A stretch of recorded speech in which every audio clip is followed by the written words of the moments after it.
قد أنصح لي أبي ورابت بحسنها أمي وأرشدني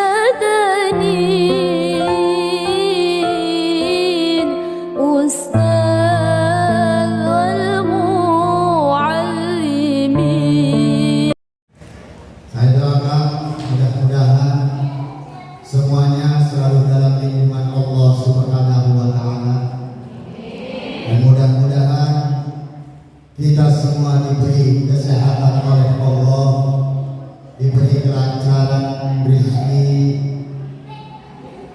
dijauhkan dari orang-orang zalim, dan mudah-mudahan kita semua diwafatkan oleh Allah dalam keadaan husnul khatimah.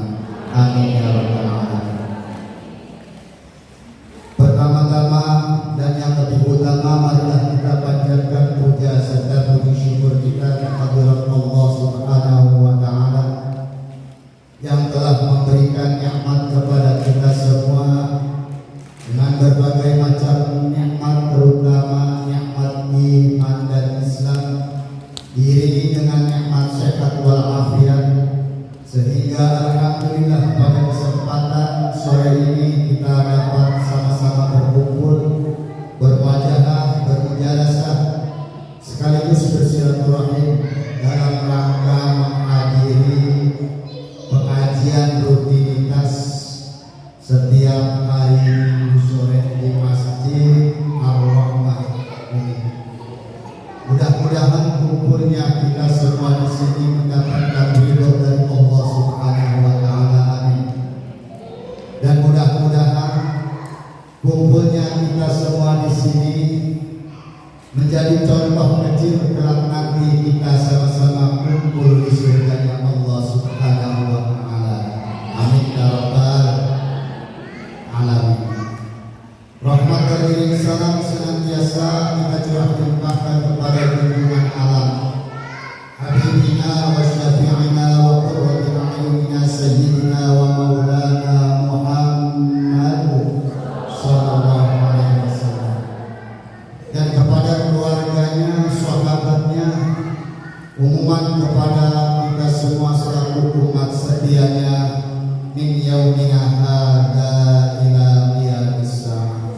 Amin ya rabbal alamin. Kepada jamaah ibu-ibu dari At-Taqwa ataupun dari Ar-Rahmah yang saya cintai dan Allah, biasanya ibu-ibu setiap hari Minggu ini saya ngisi pengajian di sini. Itu pengajiannya tajwid ya. Tasik berhubung ini saya dapat perintah untuk ngisi tausiah tautan.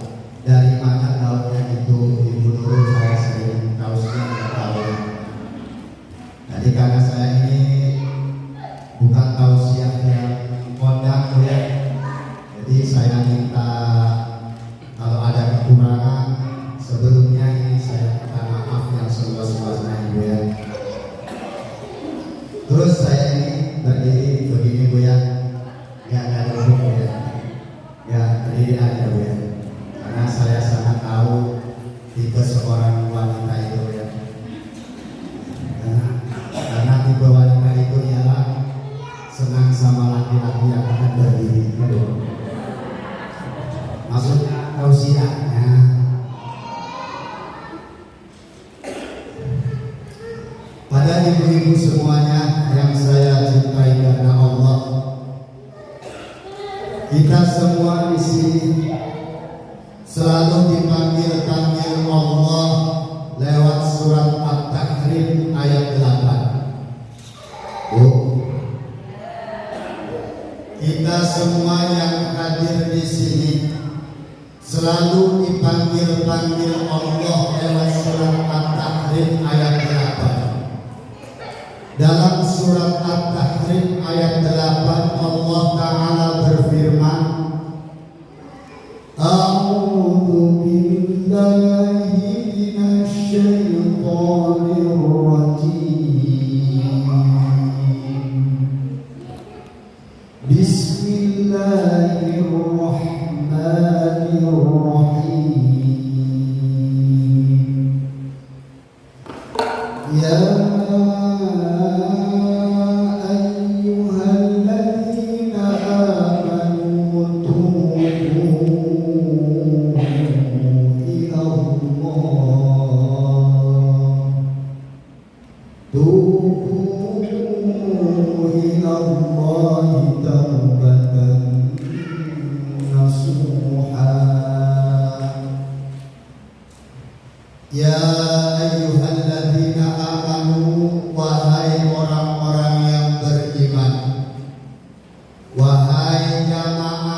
Kita selalu dipanggil-panggil Allah lewat surat At-Tahrim ayat 8 dan diperintahkan oleh Allah, kata Allah Ta'ala, tubu ilallah, taubatlah kalian kepada Allah, taubatan nasuha, dengan taubat yang sebenar-benarnya. Kita semua yang hadir di sini diperintahkan oleh Allah untuk bertaubat dengan taubatan nasuha. Ibu-ibu tahu taubatan nasuha seperti apa? Dari Masjid At-Taqwa tahu yang namanya taubatan nasuha itu seperti apa? Tahu? Tahu?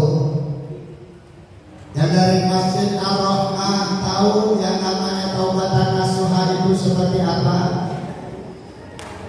Belum tahu? Mau dikasih tahu kan ibu? Mau banget apa mau aja? Mau banget ya? Di dalam kitab Tazkirah Al-Qurtubi ada sebuah penjelasan. Di situ dijelaskan Rasulullah Sallallahu Alaihi Wasallam bertanya kepada para sahabat, apa kata Rasul? Atadaruna manita ibu wahai para sahabat, atadaruna manita ibu, apakah kalian tahu manita ibu, siapa orang yang bertaubat secara taubatan nasuha itu? Para sahabat menjawab, Allahu wa rasuluhu a'lam. Allah dan Rasulnya lah a'lamu yang mengetahui. Engkaulah wahai Muhammad yang paling mengetahui siapa orang yang bertaubat itu dan bagaimana taubatan nasuha itu. Ternyata oleh Rasulullah dikupas tuntas. Jadi selama ini yang kita tahu yang namanya taubatan nasuha itu ialah taubat yang sebenar-benarnya, yang tidak mengulangi dosa sebelumnya, ya Bu. Ternyata bukan itu, Bu. Bukan itu maksudnya. Ternyata dikupas tuntas oleh Rasulullah dalam hadis tersebut yang diriwayatkan oleh Ibnu Mas'ud. Derajat hadisnya ialah marfu. Dijelaskan ada 8 golongan. Siapapun kita yang hadir di sini kalau masuk ke 8 golongan ini atau 8 golongan ini ada dalam diri kita, maka kita sudah termasuk orang-orang yang bertaubat dengan secara taubatan nasuha. Maka dijelaskan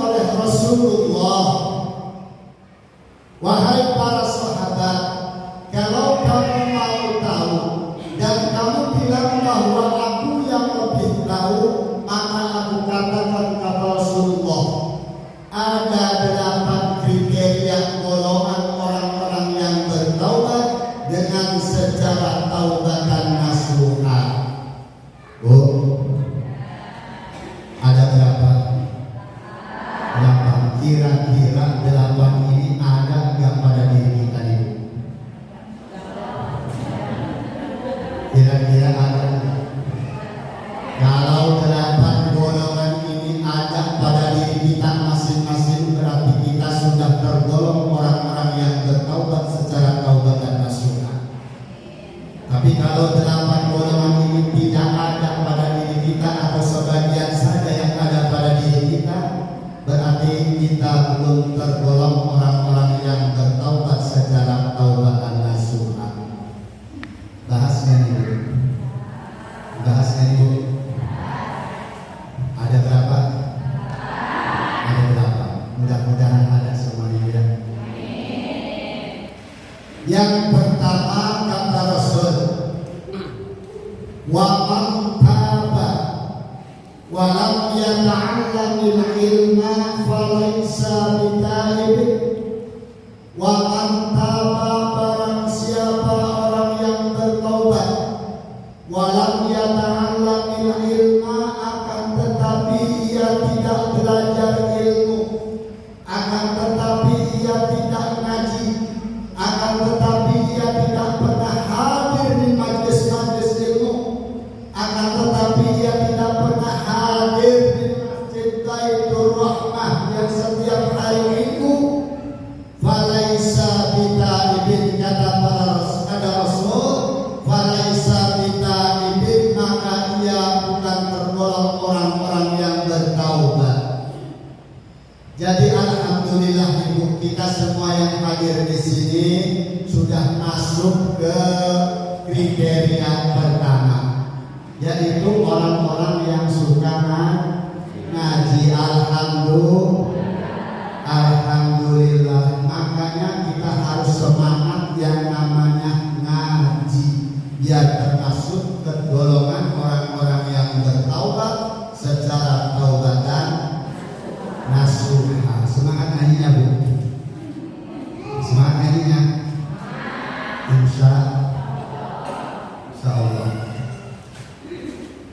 Kata Rasulullah, man jalasa ala qadal ilmi, barang siapa orang yang duduk di halaqah ilmu, barang siapa orang yang duduk di majlis ilmu, wa sami'a kalamallahi wa amalah, kemudian dia mendengarkan apa yang disampaikan dan apa yang telah disampaikan kemudian dia kerjakan, kata Rasulullah, fa'allahu sittata asya'a, maka Allah Ta'ala akan memberikan 6 perkara, 6 keistimewaan. Orang yang suka ngaji, orang yang rajin istiqomah hadir di pengajian, Allah akan memberikan 6 keistimewaan.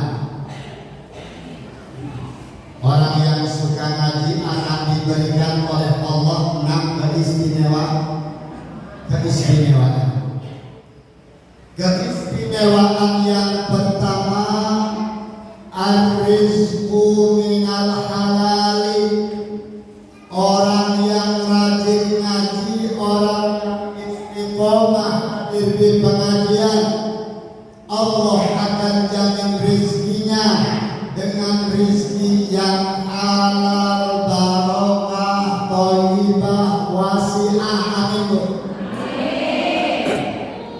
Orang yang suka ngaji, rizkinya dijamin oleh Allah dengan rizki yang halal.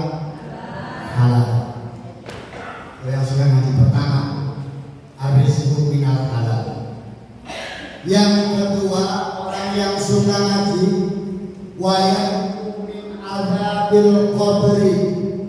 Orang yang suka ngaji, orang yang rajin hadir istiqomah di pengajian, wa yanju min adzabil qabri, Allah akan selamatkan kita semua dari siksaan-siksaan kubur nantinya.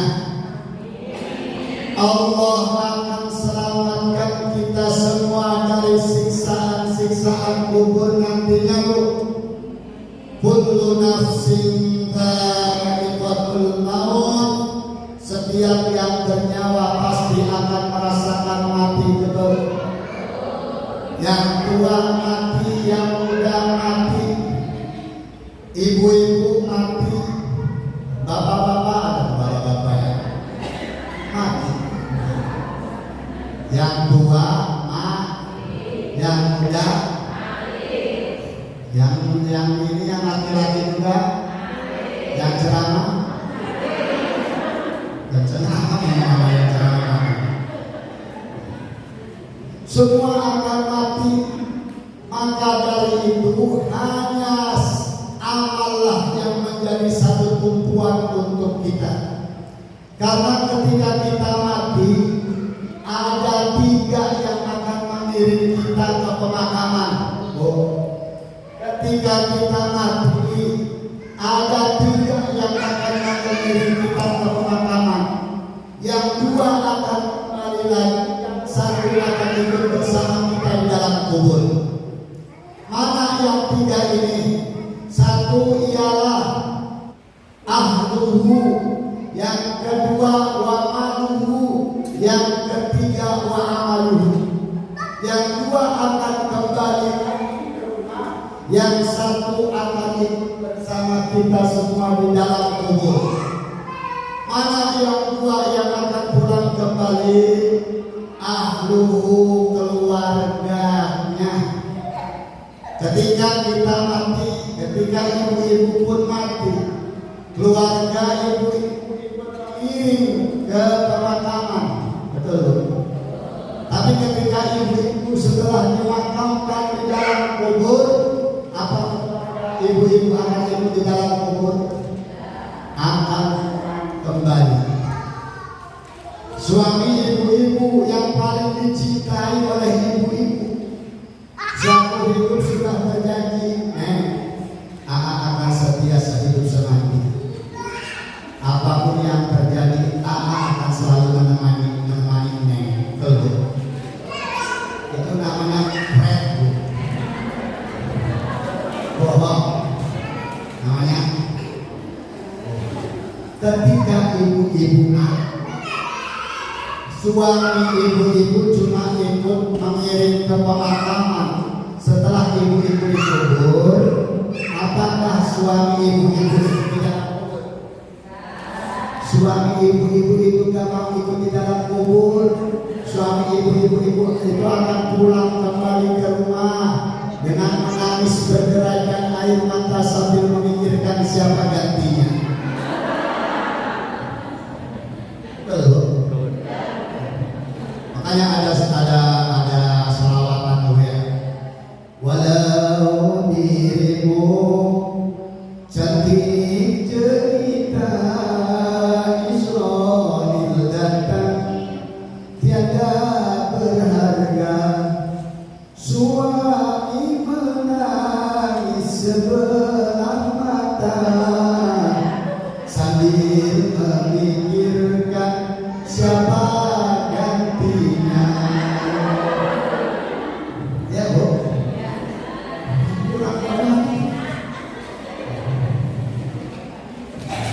Yang kedua ialah wa maluhu, harta kita. Ketika kita mati, harta kita akan ikut mengiring kita ke pemakaman. Yang punya motornya akan ikut mengiring kita ke pemakaman. Yang punya mobilnya akan ikut mengiring kita ke pemakaman. Tapi setelah kita di dalam kubur, motor dan mobil itu ikut bersama kita di dalam kubur akan hilang. Motor dan mobil akan pulang kembali. Betul. Hanya 1 yang akan menemani kita di dalam kubur, yang setia menemani kita di dalam kubur. Apa? Wa amaluhu, amal kita semua yang ikut bersama kita di alam kubur. Salah satu amal kita yang akan ikut bersama kita di dalam kubur ialah ngaji kita pada sore hari ini. Amin ya rabbal alamin. Kubur. Jadi yang suka ngaji, yang kedua wayanju min adzabil qabri, Allah Ta'ala akan selamatkan dari siksa kubur. Yang ketiga wa yu'ta kitabahu biyamini, kata Rasul, bagi yang suka ngaji, yang rajin istiqomah hadir di pengajian, wa yu'ta kitabahu biyamini, Allah akan berikan catatan amalnya biyamini, di sebelah kanan. Alhamdulillah, catatan amal kita akan diberikan di sebelah kanan. Di dalam Al-Quran surat Al-Insyiqaq ayat 7 dan ayat 8 Allah Ta'ala berfirman, fa'amma man utiya kitabahu biyaminihi fasawfa yuhasabu hisaban yasira. Kata Allah, fa'amma man utiya kitabahu biyaminihi, maka adapun orang-orang yang diberikan catatan amalnya di sebelah kanan, biyaminihi, di sebelah kanan, janji Allah, fasawfa yuhasabu hisaban yasira, maka pasti Allah berikan catatannya, hisabnya dengan hitungan-hitungan yang mudah. Amin ya rabbal alamin.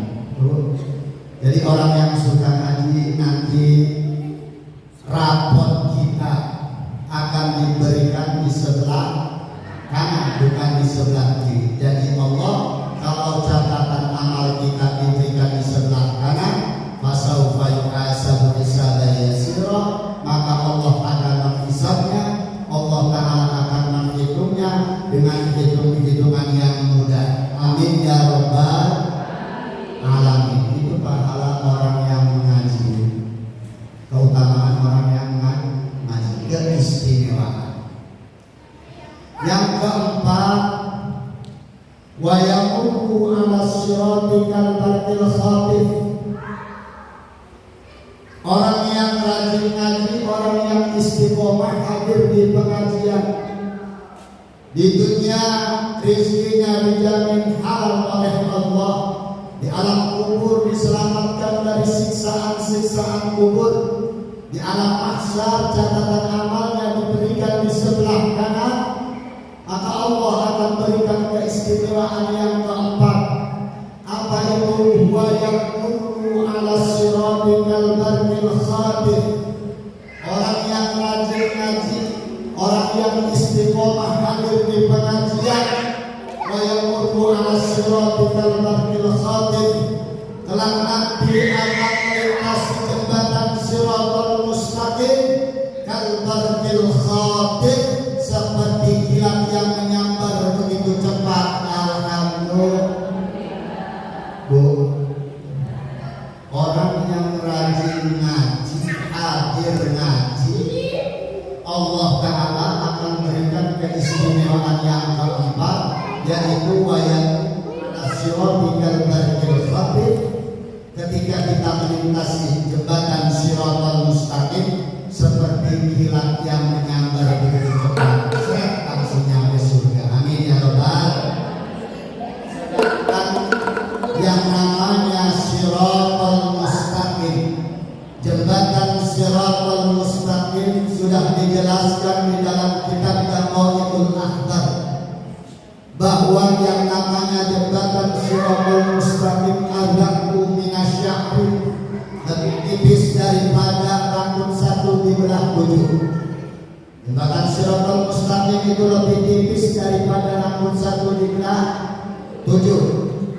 Wa ahaddu minas sayfi, yang namanya jembatan Shiratal Mustaqim itu ialah lebih tajam daripada tajamnya pedang Sayyidina Ali yang bercadar kuat, yaitu namanya pedang Zulfikar. Karena pedang Sayyidina Ali kalau diayunkan ke musuh seperti ini, diayunkan itu 40 orang maka mati semua. Jembatan Shiratal Mustaqim lebih tajam daripada pedang Sayyidina Ali. Terus yang namanya siratal mustaqim. Wa adlamu minal laili, lebih gelap daripada gelapnya malam. Wa haru minan nari, lebih panas daripada panasnya api. Tapi kalau orang yang suka ngaji, rajin ngaji, Allah Ta'ala janji wa yamudu as-siratal mustaqim. Orang yang rajin ngaji ketika melintasi jembatan siratal mustaqim, kalau tarikh khatib seperti kilat yang baru begitu cepat, langsung tren, langsung nyampe surga. Amin ya rabbal alamin. Betul enggak? Mudah-mudahan kita semua ketika melintasi jembatan siratal mustaqim ya, tidak dipersulit oleh Allah, langsung sampai surga. Sudah berapa Bu keistimewaan orang yang ngaji? 4. Yang kelima, biar ngajinya pada betah, Allah Ta'ala memberikan keistimewaan yang kelima. Apa keistimewaan yang kelima? Wa yuhsyaru ma'an nabiyyin. Orang yang suka ngaji, orang yang rajin istiqomah hadir di pengajian, wa yuhsyaru ma'an nabiyyin, Allah akan kumpulkan bersama para nabi, Allah akan kumpulkan bersama para rasul, terutama kita semua akan dikumpulkan bersama kekasih tercinta kita, yaitu Habibina wa Syafi'ina wa Maulana Muhammad sallallahu alaihi wasallam. Orang yang rajin ngaji nanti akan dikumpulkan bersama para nabi dan para rasul.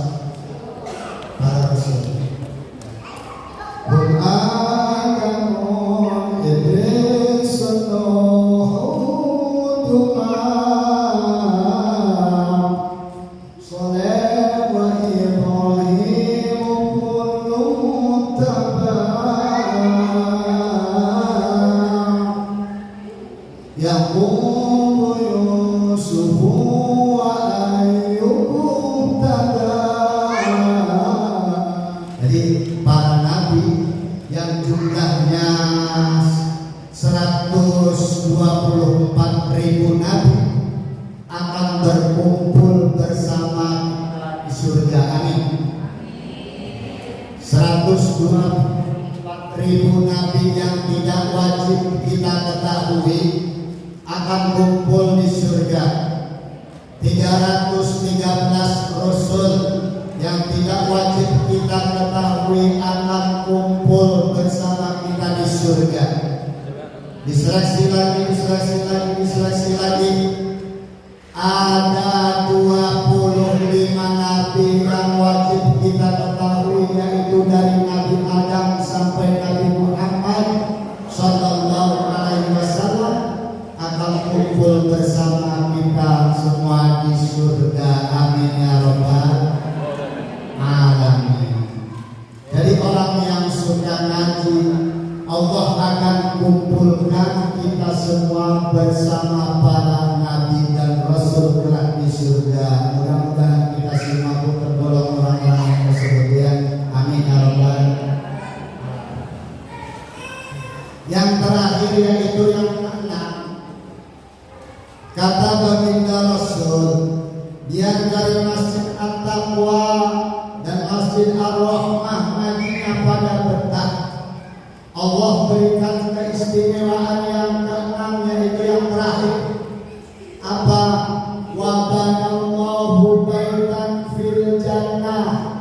Orang yang suka ngaji, orang yang rajin istiqomah hadir di pengajian, wa banallahu baitan fil jannah, Allah akan bangunkan satu rumah di surga. Amin ya rabbal alamin. Min yaquti hamro'a, rumah tersebut bangunannya dibuat daripada min yaquti hamro'a, hitam yakut yang berwarna merah. Lahu arba'una baban, Rumah tersebut memiliki 40 pintu. Bu, satu rumah memiliki 40 pintu berarti bukan rumah biasa, melainkan itu ialah gedung, melainkan itu istana. Betul? Itu buat siapa sih? Itu buat kita semua yang suka rajin ngaji, istiqomah hadir di pengajian. Allah akan bangunkan gedung di surga. Satu gedung tersebut memiliki 40 pintu. Terus gedung tersebut dibuatnya dari intan yakut yang berwarna merah. Alhamdulillah. Jadi ibu-ibu nggak usah khawatir kalau ibu-ibu di dunia rumah kita terbuat dari bata merah. Ya Bu, rumah kita terbuat dari bata merah. Terus pintu rumah kita paling banyak ada 5, betul? Ada 5 paling banyak, ada 10, nggak usah khawatir. Kalau kita suka ngaji, insya Allah kelak nanti Allah akan bangunkan kita satu rumah di surga. Satu rumah tersebut memiliki 40 pintu dan rumah tersebut bangunannya terbuat dari intan yakut yang berwarna merah. Amin ya rabbal alamin. Itu namanya istimewa yang suka. Makanya ibu-ibu yang putus-putus ngaji, semangat ngaji, semangat. Ya semangat ngaji, ya kita sholawatan. Sholli wa sallim iman Muhammad. Sholli wa sallim iman wal ali wal ashab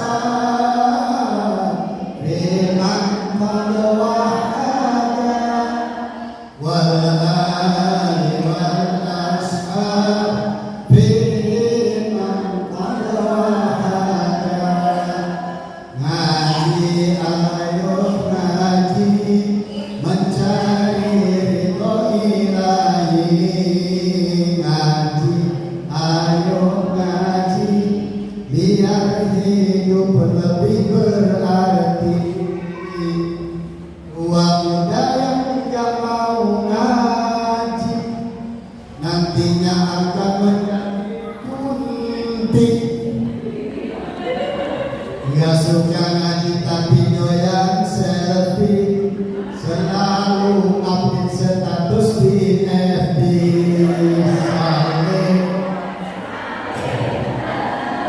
Iman Ahmad Sholli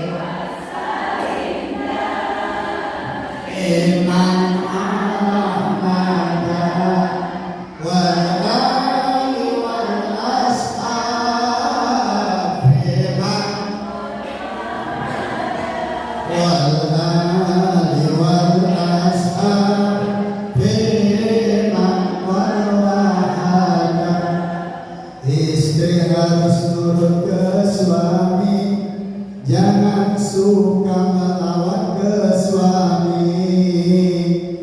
Karena ridhonya suami itu ridho Allah Rabbul Izzati. Jangan bikin suami ngambek, di rumah pikirannya sumpah. Melihat istri bajunya lecek, mukanya cemong, baunya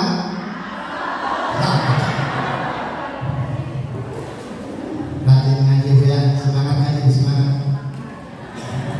Semangat Bu ya, semangat ngaji. Terus bukan ada satu yang tadi ciri-ciri taubat ada berapa? Ada 8, baru 1 yang dijelaskan. Barusan tinggal 7 lagi. Jangan keburu ya Bu, kalau nggak keburu sampai bisa. Ada berapa lagi? Yang pertama tadi, barang siapa orang yang bertobat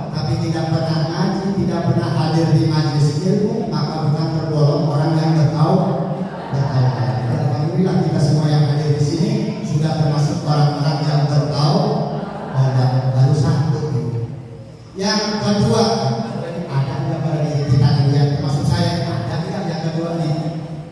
Masalahnya gitu ya. Yang kedua, wa man taba wa lam yazid fil ibadati falaisa bitaibin. Kata Rasul, wa man taba, barang siapa orang yang bertaubat, wa lam yazid fil ibadati, akan tetapi ia tidak nambah-nambahin ibadahnya, kata Rasul, falaisa bitaibin, maka ia bukan tergolong orang-orang yang bertaubat. Bu, kalau kita mau termasuk orang-orang yang bertaubat secara taubatan nasuha, tambahin dong ibadah kita. Tambahin. Contoh, kalau kita sholat subuh, qobliyah subuhnya dijalanin, sunahnya ditambahin, untungnya kita ambil keuntungannya, betul? Maksudnya qobliyah subuh. Kalau kita sholat duhur, qobliyah duhurnya kita kerjain, ba'diyah duhurnya kita kerjain. Kalau kita sholat asar, qobliyah asarnya kita kerjain. Karena kalau asar, ba'diyah asar ya ada ba'diyah asar. Kalau kita sholat maghrib, ba'diyah maghribnya kita kerjain. Kalau qobliyahnya itu gue muakkad. Kalau qobliyah maghrib ialah gue muakkad, bukan sunnah muakkadah. Kalau kita sholat isya, tambahin dulu qobliyah isyanya, ba'diyah isyanya, tambahin. Jangan yang fardunya aja, Bu. Qobliyahnya kita kerjain. Kata Rasul, kalau orang-orang yang bertobat tapi dia tidak nambah-nambahin ibadahnya, maka kata Rasul, mereka bukan tergolong orang-orang yang bertaubat. Jadi tambahin ibadahnya. Jangan yang fardunya aja. Siap, Bu? Itu urusan sholat. Jangan rajinnya di puasa aja.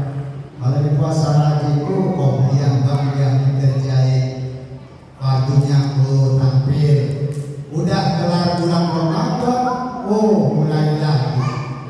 Subuh kesiangan, duhur kerepotan, asar di perjalanan, maghrib kecapean, isya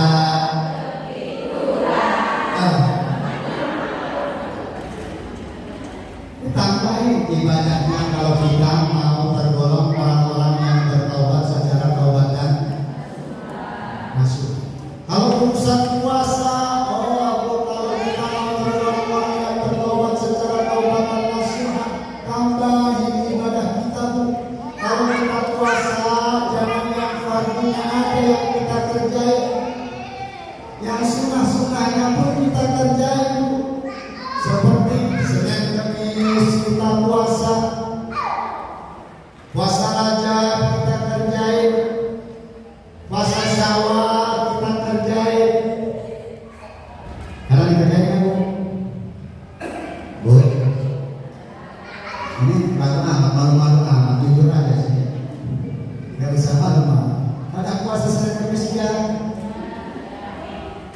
puasa Syawal ya. Kalau kita mau tergolong orang yang bertobat, tambahin ibadah-ibadah kita, Bu. Hadis Kanjeng Nabi mengatakan, "Man shoma Ramadan, tsumma atba'ahu min Syawal, kana kasawmin dahri." Barang siapa orang yang berpuasa bulan Ramadan, kemudian yang lanjutkan dengan 6 hari puasa di bulan Syawal, karena kasawmin dahri, kata Rasul, maka dia seperti orang yang mengerjakan puasa setahun. orang yang puasa Syawal 6 hari dari tanggal 2, tanggal 3, 4, 5, 6, 7, 6 hari berturut-turut, kata Rasul orang tersebut seperti orang mengerjakan puasa setahun full. Pernah ibu-ibu puasa setahun full? Nggak pernah. Puasa Syawal dari tanggal 2, 3, 4, 5, 6, 7 seperti pahalanya seperti kita puasa setahun. Puasa Syawal ya Bu, masih banyak kue, banyak kue. Puasa dia insya Allah ditambah-tambahin Bu. Kalau kita sudah tambahin masalah sudah rasanya, kalau kita mau berdoa yang bertaubat tambahin Bu. Masalah Tuhan kerjain sholat duha. Ibu-ibu biasa sholat duha? Insya Allah sholat duha. Itu yang berapa? Udah berapa? 2 ya. Ini ciri-ciri orang yang bertobat. Yang kedua adalah orang yang suka nambah-nambahin ibadahnya. Berarti orang tersebut tergolong orang yang taubat secara taubatan nasuh.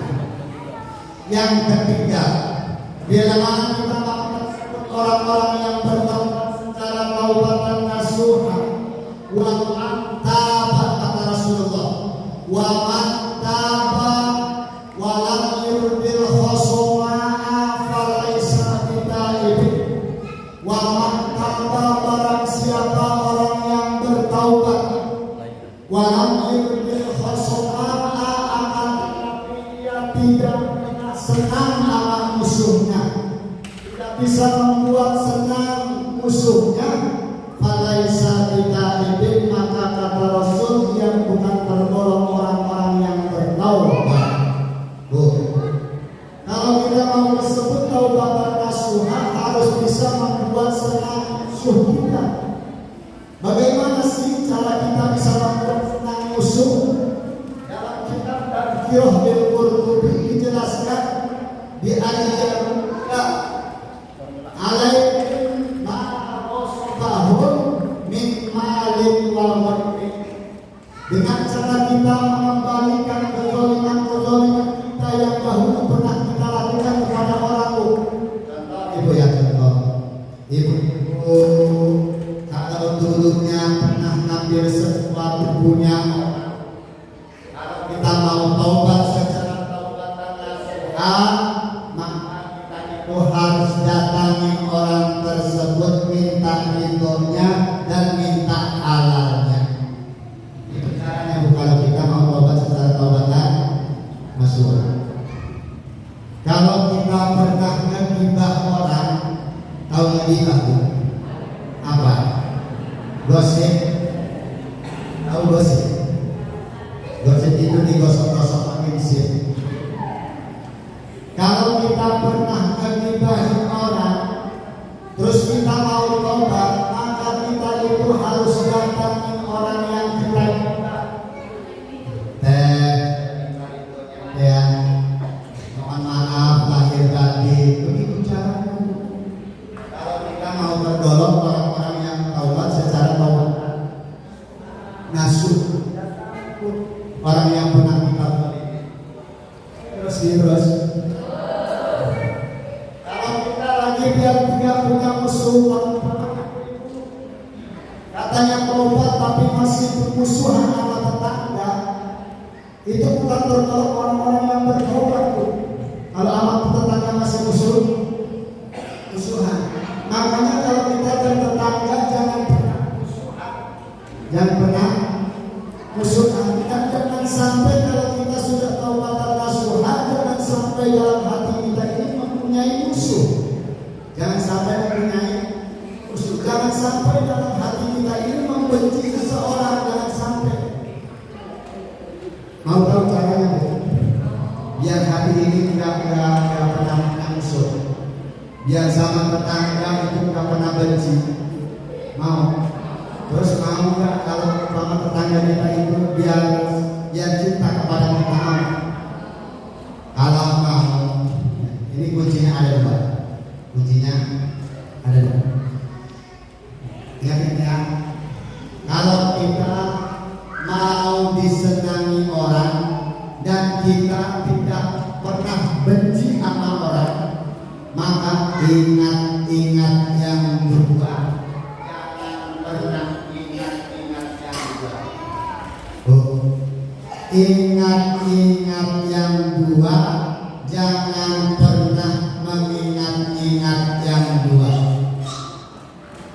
Mana ingat-ingat yang dua?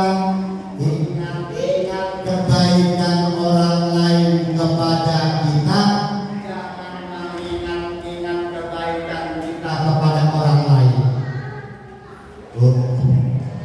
Ingat-ingat kebaikan orang lain kepada kita, jangan mengingat-ingat kebaikan kita kepada orang. Ini kan kebaikan biasanya Bu ya. Yang diingat-ingat itu kebaikan kita. Kata ibu-ibu, aku sayang aja sama ini dan ini. Giliran apa-apa. Kebaikan kita sebut ya. Kebaikan kita tidak mendapatkan pahala. Itu nantinya akan selalu ada musuh saja di dalam hati. Makanya jangan pernah mengingat kebaikan.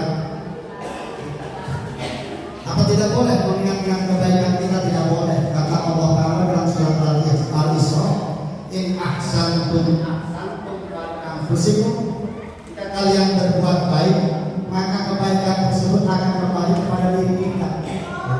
Kalau ibu-ibu berbuat baik kepada teman, kebaikan ibu-ibu akan kembali kepada diri. Jadi ingat-ingat kebaikan orang lain kepada kita, jangan pernah mengingat-ingat kebaikan kita kepada orang lain. Yang kedua, jangan pernah mengingat-ingat keburukan orang lain kepada kita, tapi ingat-ingat keburukan kita kepada orang lain. Yang diingat-ingat itu keburukan kita kepada orang lain, Bu. Umpamanya, ini kenapa ya biasanya nggak begitu? Ketika sekarang datang kau berpaling muka, cemburu aja, kamu ada salah apa saya ini? Itu seharusnya. Jadi yang ingat-ingat itu kesalahan kita, jangan mengingatnya kesalahan orang.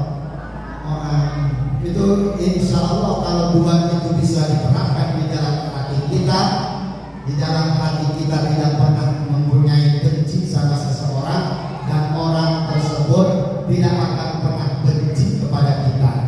Kalau kita bisa melakukan, maka berat ya. Tujuh.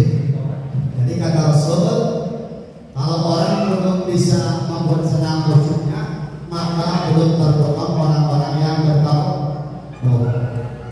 Yang keempat, ciri-ciri taubat yang keempat, wa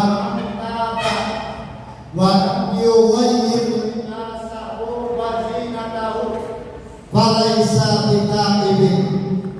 Wa man taba, kata Rasul, wa man taba, siapa orang yang bertaubat, walam yughayyir libasahu, akan tetapi dia belum bisa merubah pakaiannya, wa zinatahu, perhiasannya, falaisa bitaibin, kata Rasul, maka ia bukan tergolong orang-orang yang bertaubat.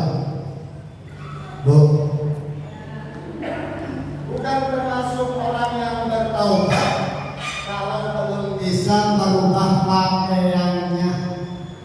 Bagaimana pakaiannya? Kalau kita mau tersebut orang yang taubat secara taubatan nasuha, pakaian kita yang haram ganti dengan pakaian yang halal. Bagaimana pakaian yang haram? Pakaian yang haram itu pakaian yang nyetret, yang menonjolin itu. Kalau lari-lari bul-bulannya itu diganti pakaian itu. Nah sekarang kan begitu ya, lari bul-bulan ini. Ketemu Pak Ustaz, kata ibu ini, Pak Ustaz, lari Pak Ustaz, biar sehat. Kata Ustaz, jantung lo sehat, jantung gua berperaniannya.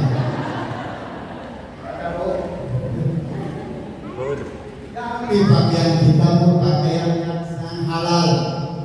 Kalau tadinya belum bisa memakai kerudung yang rapi, pakai kerudung. Kalau sudah memakai kerudung, ganti kita dengan jilbab. Karena kerudung dengan jilbab itu beda. Kalau kerudung itu cuma menutupi kepala, kalau jilbab itu sampai menutupi sudut, ya namanya darah. Jadi yang apa kalau orang sekarang yang lobrok, dijibrok, yang besar. Seperti dalam fikih dijelaskan komisi seperti baju kurung. Jadi ganti pakaian kita dengan pakaian yang syar'i. Kalau kita mau tergolong orang-orang yang bertaubat. Jadi alhamdulillah kayak ibu-ibu semua di sini sudah sarung semua, sudah rapi semua. Karena yang saya tahu ya, yang saya tahu di kampung-kampung tetangga saya, Bu, kalau pakai kerudung rapi ini kalau lagi sedang pengajian doang, Bu. Di kampung saya di tetangga kampung, kalau pakai kerudung rapi begini, pakaian begini rapi, ini biasanya kalau di kampung sebelah itu biasanya lagi hadir pengajian doang. Kalau di sini enggak ya, enggak beda.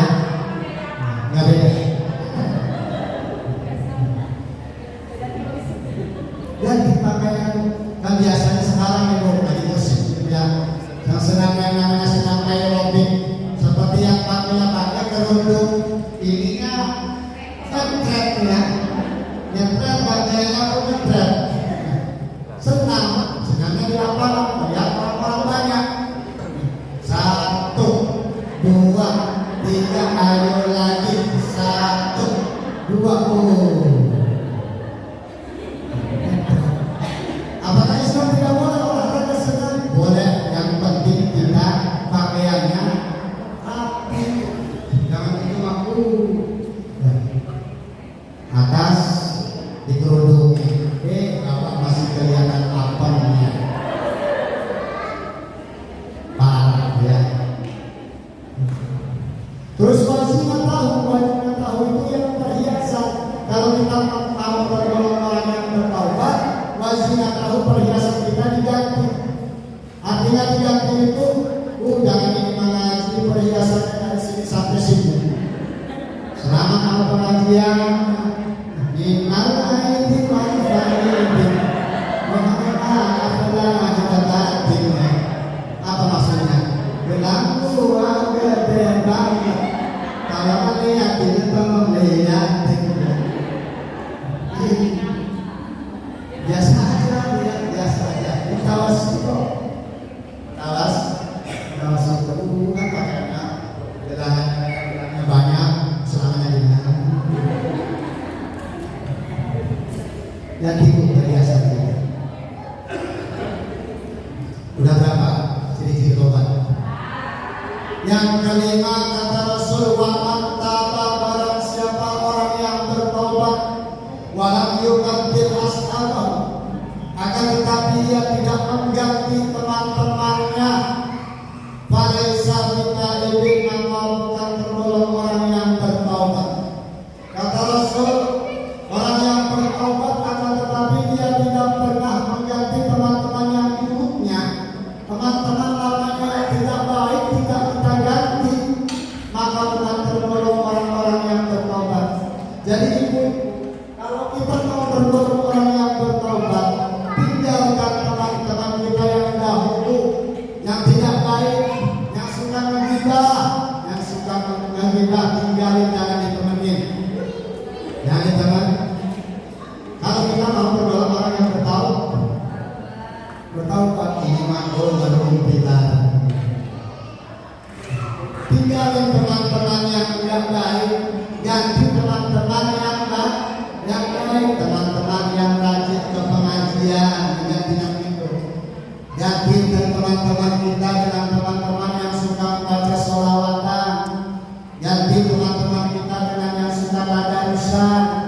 Itu diganti dari itu. Jadi kalau kita mau tergolong orang yang bertaubat, ganti teman-teman lama kita yang tidak baik, diganti dengan teman-teman yang lebih baik. Karena ada istilah peribahasa mengatakan kalau kita berteman dengan orang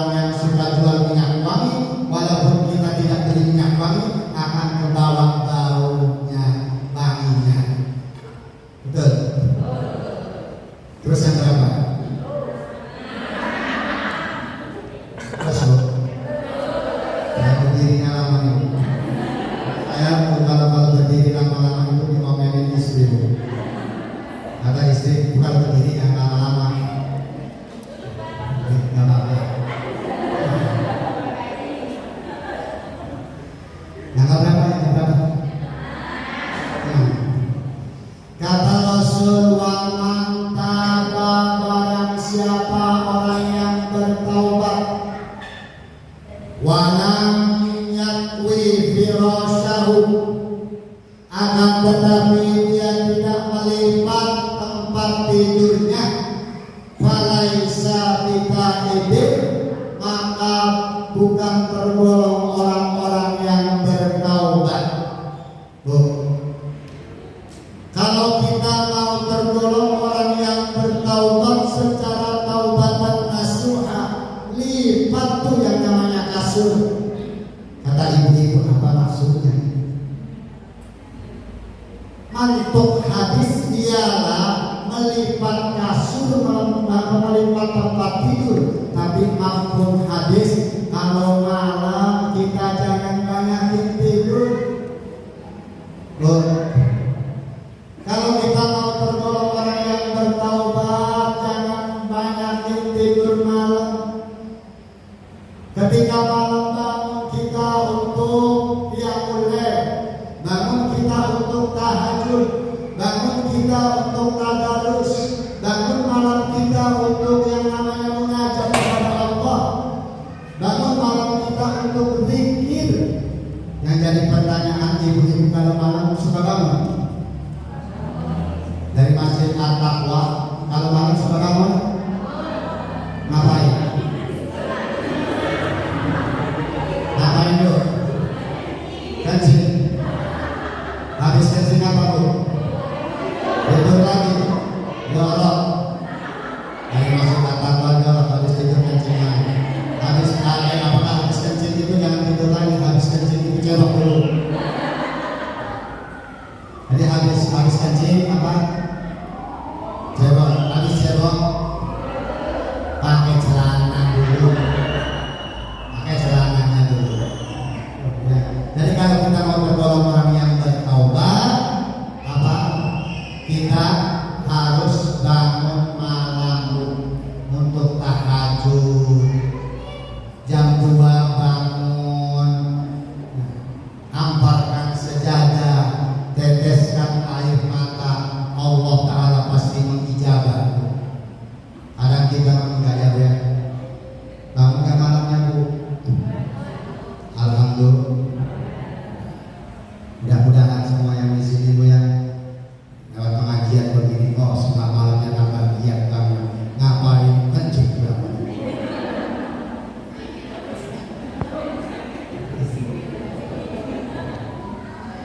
Yang keberapa?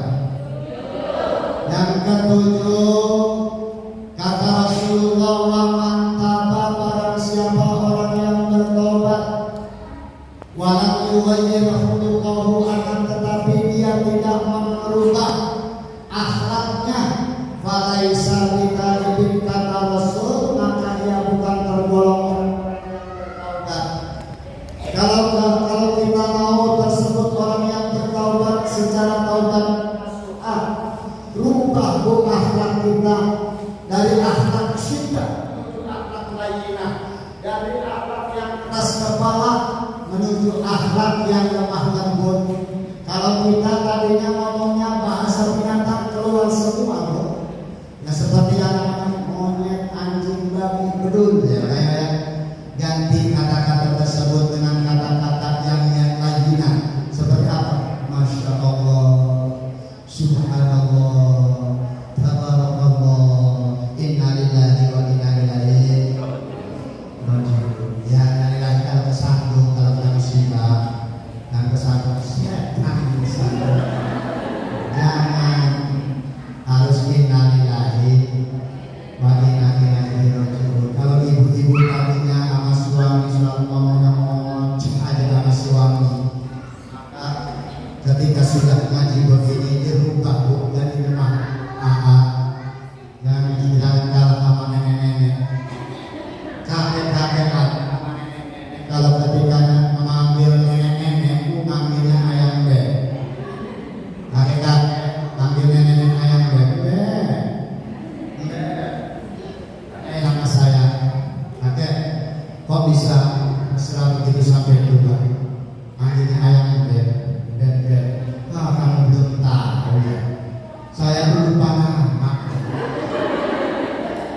sama istri lupa apa. Ayang-ayang bilang saya tahunya lupa nama istri. Lebih parah. Jadi Bu, gitu ya. Jadi akhlaknya diganti Bu. Kalau kita tadinya bahasanya kasar, diganti dengan bahasa yang lemah lembut Bu. Terus yang terakhir Bu yang delapangannya, yang terakhir, wa man taba, barang siapa orang yang bertaubat, walam yatasaddaq, akan tetapi dia tidak pernah bersedekah, bi fadli ma fi yadihi, dengan apa-apa yang lebih utama yang ada di tangannya, falaisa bitaibin, maka kata baginda Rasul, ia bukan tergolong orang-orang yang bertaubat dengan taubatan nasuha. Bu, kata Rasulullah, kalau kita mau tergolong orang yang bertaubat, kita harus rajin sedekah. Sedekahnya itu ialah dengan apa-apa yang lebih utama yang ada di tangan kita. Ini saya mau nanya, dari masjid At-Taqwa kanan, masjid At-Taqwa. Bu, dari masjid At-Taqwa yang sedekah itu bentuknya besar ikhlas apa kecil ikhlas yang paling bagus? Besar ikhlas. Saya mau nanya masih dari jamaah Ar-Rahmah, kalau sedekah itu yang paling bagus nih ya, yang paling bagus besar ikhlas atau kecil ikhlas? Hah? Yang paling bagus besar ikhlas. Saya mau nanya sama masjid At-Taqwa, dari masjid At-Taqwa, jamaah At-Taqwa punya duit 160.000. 100.000 satu warnanya merah, 50.000-an satu warnanya pahkawan biru, yang satu 10.000 warnanya merah tapi agak muda. Ada kotak amal lewat atau ada yang namanya sedekah yang mau dimasukin yang berapa? Yang dimasukin yang berapa? Katanya tadi ngomongnya yang paling besar ikhlas itu lebih bagus, tapi yang dimasukin 10.000.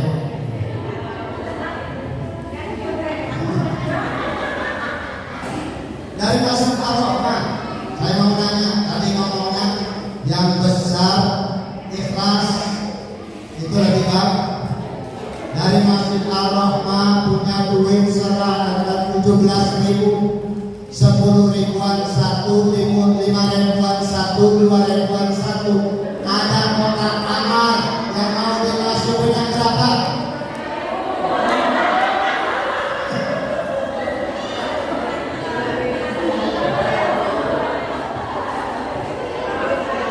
Itu bukan termasuk orang yang bertaubat. Kalau kita masukin yang 2.000, yang 10.000, jadi masukinnya itu kalau kita mau bertemu orang yang bertaubat secara taubatan nasuha, masukin yang warna merah, tapi merahnya jangan merah pudar.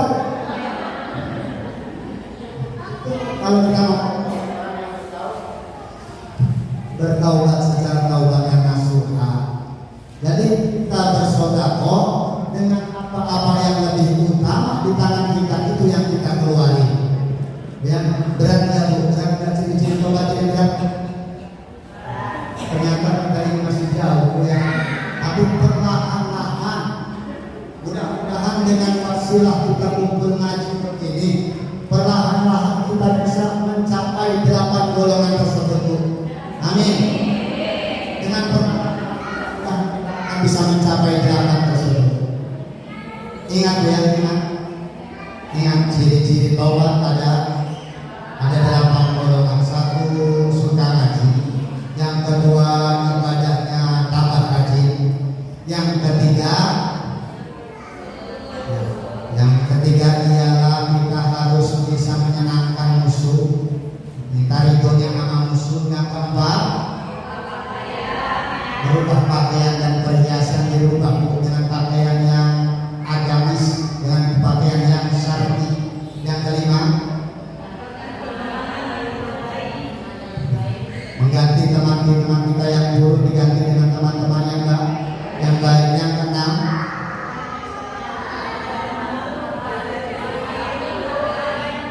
Jangan banyak tidur karena malam lu bangun tahajud dia mulai. Yang ketujuh,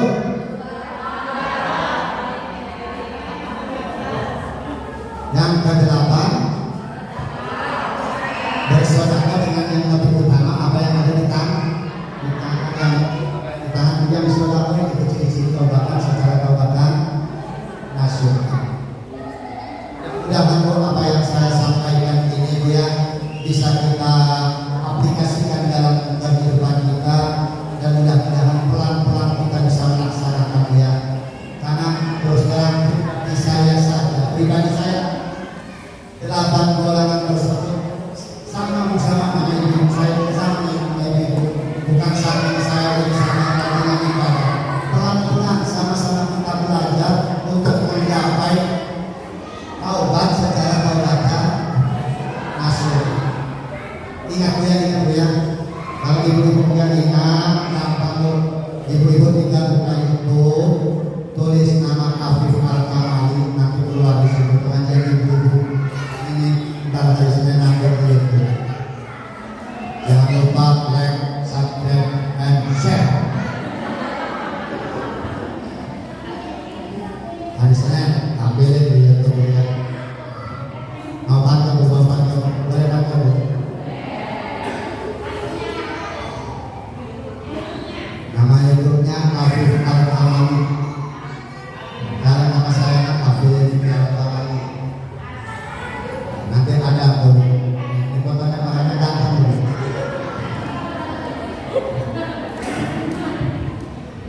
Mau bantu. Ibu Marni rajin ke pengajian. Ada Ibu Marni ada. Ibu Marni rajin ke pengajian. Bulan Abid Kisah. Mungkin ini yang bisa saya sampaikan. Mudah-mudahan acaranya dapat berkesan. Terus ibu-ibu saya mohon maaf ya apabila saya ada salah-salah kata, apabila kata-kata saya menyinggung perasaan ibu-ibu semua yang ada di sini, tolong dibukakan pintu maaf yang seluas-luasnya. Maafin ya bu, soalnya saya bicara ini lagi keadaan bapaknya bangun tidur dari malam. Istri saya itu habis melahirkan dari malam, anak-anak keempat. Kata ibu kecil-kecil anaknya. Jangan panggil aku anak kecil mama.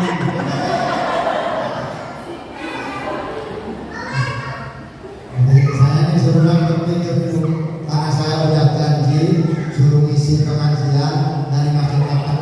Saya tidak hadir di sini nanti masjid akad karena masjid akadnya nggak setia, tinggal janji. Gara-gara saya nanti yang ngomongin ketua pengajian. Jadi walaupun mata saya belum tidur, saya yang penting demi siapa?